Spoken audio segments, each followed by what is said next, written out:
Sampai detik ini, tidak ada satu data pun yang mengatakan bahwa jamaah yang rutin mendatangi masjid tersebut terjangkit virus COVID-19. Jangan pernah menganggap pendapat kita adalah pendapat yang terbaik. Jangan mentang-mentang kita seorang pakar, jangan mentang-mentang kita seorang saintis yang seolah-olah tidak pernah salah.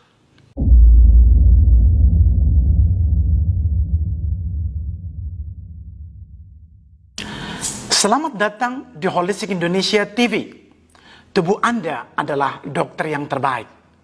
Bapak dan Ibu sekalian, ada kisah yang sangat menarik di kota di mana saya tinggal, yaitu di Pasar Rebo, di Kabupaten Purwakarta, Jawa Barat. Ada sebuah masjid peninggalan dari nenek moyang keturunan Yaman yang dikenal dengan Masjid Ar-Raudloh, yang di sekitarnya banyak hidup warga keturunan Yaman. Masjid itu cukup besar dan letaknya berdampingan dengan Pasar Rebo yang hiruk pikuknya paling sibuk dan selalu dipadati oleh orang yang melakukan aktivitas jual beli setiap hari. Dan pasar itu merupakan pasar terbesar di Kabupaten Purwakarta. Masjid terletak sangat berdampingan, bahkan berdempetan. Yang menarik adalah selama wabah COVID-19, masjid itu satu hari pun tidak pernah tutup dari melakukan aktivitas sholat berjamaah. Dan mereka melakukan sholat berjamaah dengan saf yang rapat, mengikuti sunnah Nabi. Bahkan tidak sedikit jamaahnya yang sudah berusia lanjut, di atas 60, bahkan tidak sedikit di atas 70 tahun. Di masjid tersebut, selama era wabah, bahkan ketika masuk bulan Ramadan, jamaahnya semakin banyak karena banyak jamaah dari daerah lain datang ke masjid itu. Karena di daerahnya, masjidnya sudah pada ditutup dan dilarang melakukan aktivitas sholat berjamaah.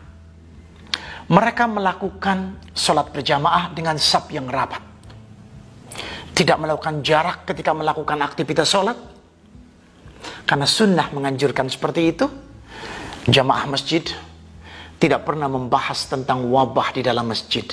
Mereka datang dengan niat yang tulus, hati yang bersih dan bersuci, tanpa dihinggapi rasa takut dan cemas berlebih akan terjangkit wabah penyakit. Ketulusan itu, niat yang baik, ternyata itu kunci untuk meningkatkan sistem pertahanan tubuh setiap orang.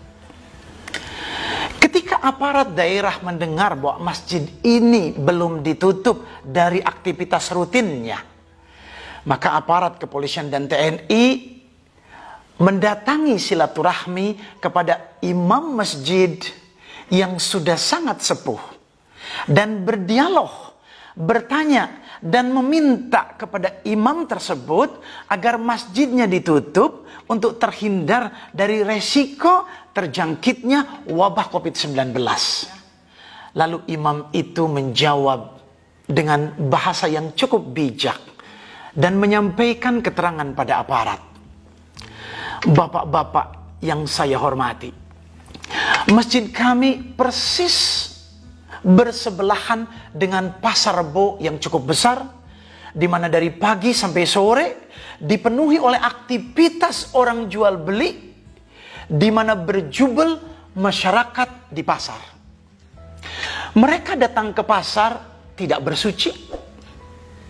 Pasar tempat yang sangat kotor, hiruk pikuk yang setiap hari berjubel di pasar dengan resiko yang jauh lebih tinggi.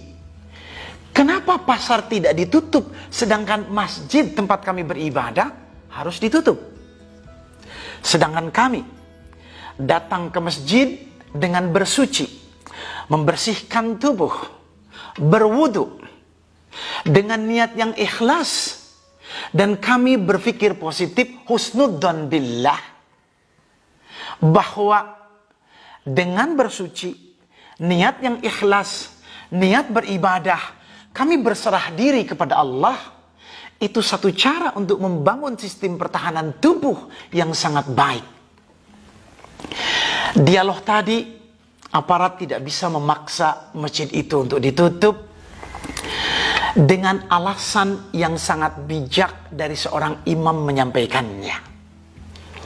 Dan yang menarik Bapak dan Ibu sekalian, ketika 10 hari terakhir di bulan Ramadan, masjid tadi mengadakan iktikaf sampai subuh.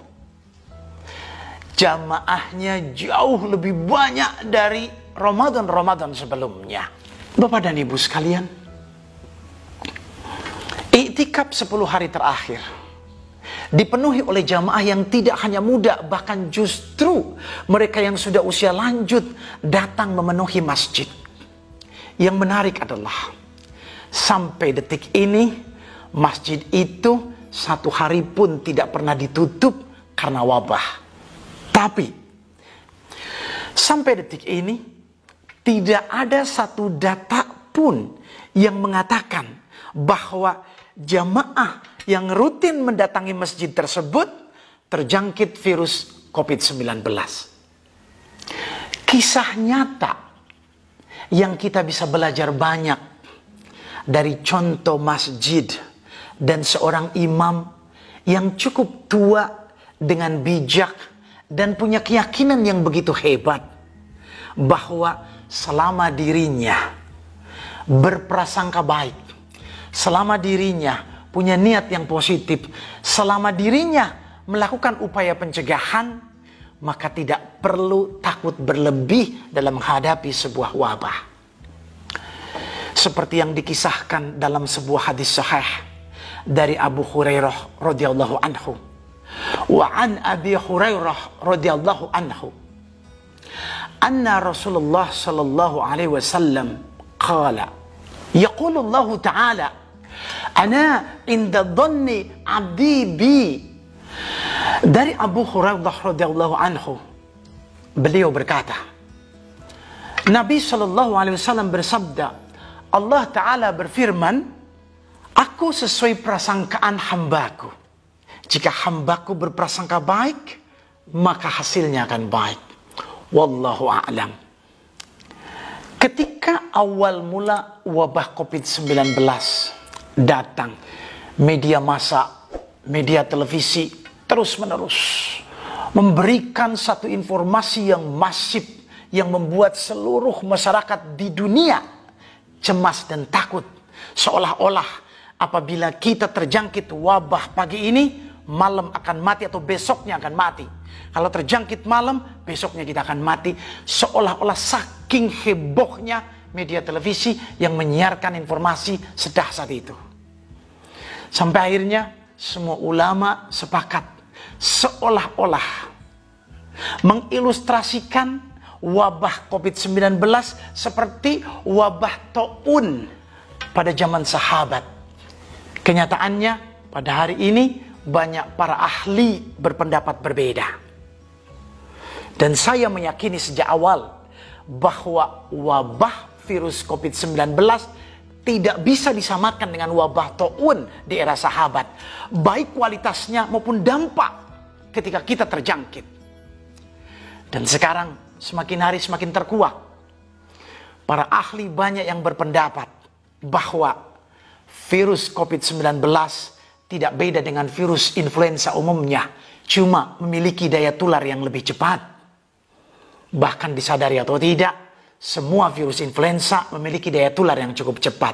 Dan tidak heran ketika ada satu anggota keluarga yang terkena influenza, seisi keluarga beberapa hari kemudian akan terjangkit virus influenza yang sama. Intinya Bapak dan Ibu sekalian, jangan pernah menyalahkan virusnya.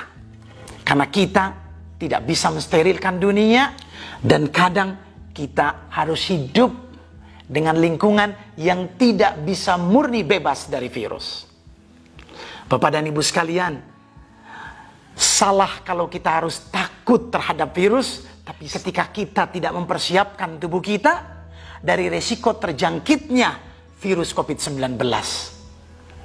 Untuk itu semua, upaya pencegahan pada new normal adalah persiapkan tubuh kita. Bukan kita harus menghindari dari terjangkitnya, tetapi ketika kita terjangkit, tubuh kita sudah dipersiapkan dengan sistem pertahanan tubuh yang hebat, di mana kalau terjangkit, virus hanya berkenalan dengan tubuh kita dan tidak merusak sistem pertahanan tubuh kita, apalagi membahayakan. Untuk itu, hilangkan rasa cemas berlebih, mari bangun sistem pertahanan tubuh kita. Yakinlah bahwa tubuh manusia diciptakan oleh Allah dengan sangat sempurna. Sebagaimana Allah berfirman dalam surat At-Tin ayat 4. Laqad khalaqnal insana fi ahsani taqwim. Sesungguhnya kami telah menciptakan manusia dengan sebaik-baiknya. Maknanya, manusia diciptakan dengan sangat sempurna oleh Allah. Yakinlah bahwa tubuh manusia diciptakan oleh Allah dengan perlengkapan yang sangat hebat untuk melawan berbagai penyakit.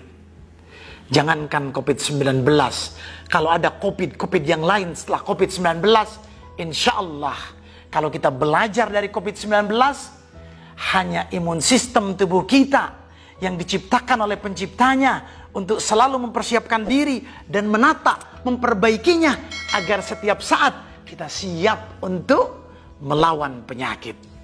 Bapak dan Ibu sekalian, apabila ada yang kurang setuju dengan contoh yang saya paparkan di sini, semua orang boleh berpendapat. Tapi belajar dari siapapun, kepada siapapun, itu yang harus kita lakukan. Maka jangan pernah menganggap pendapat kita adalah pendapat yang terbaik. Jangan mentang-mentang kita seorang pakar, jangan mentang-mentang kita seorang saintis yang seolah-olah tidak pernah salah. Undur ma qala wala tandur man qala. Dengarkan, lihatlah apa yang disampaikannya, bukan siapa yang menyampaikannya. Di sini saya bukan siapa-siapa, saya hanya belajar dari keadaan di lingkungan sekitar saya. Kita hanya diberikan ilmu oleh Allah sangat sedikit sekali. Lebih banyak kita tidak tahunya tentang tubuh manusia ketimbang tahunya. Belajar dari siapapun dan kepada siapapun, itu yang harus kita lakukan, karena setiap orang selalu diberikan kelebihan yang berbeda-beda oleh Allah, sekalipun dia seorang petani yang tidak sekolah. Terima kasih. Belajarlah berbicara dengan tubuh. Tubuh Anda adalah dokter yang terbaik. Wabillahi taufiq wal hidayah. Wassalamualaikum warahmatullahi wabarakatuh.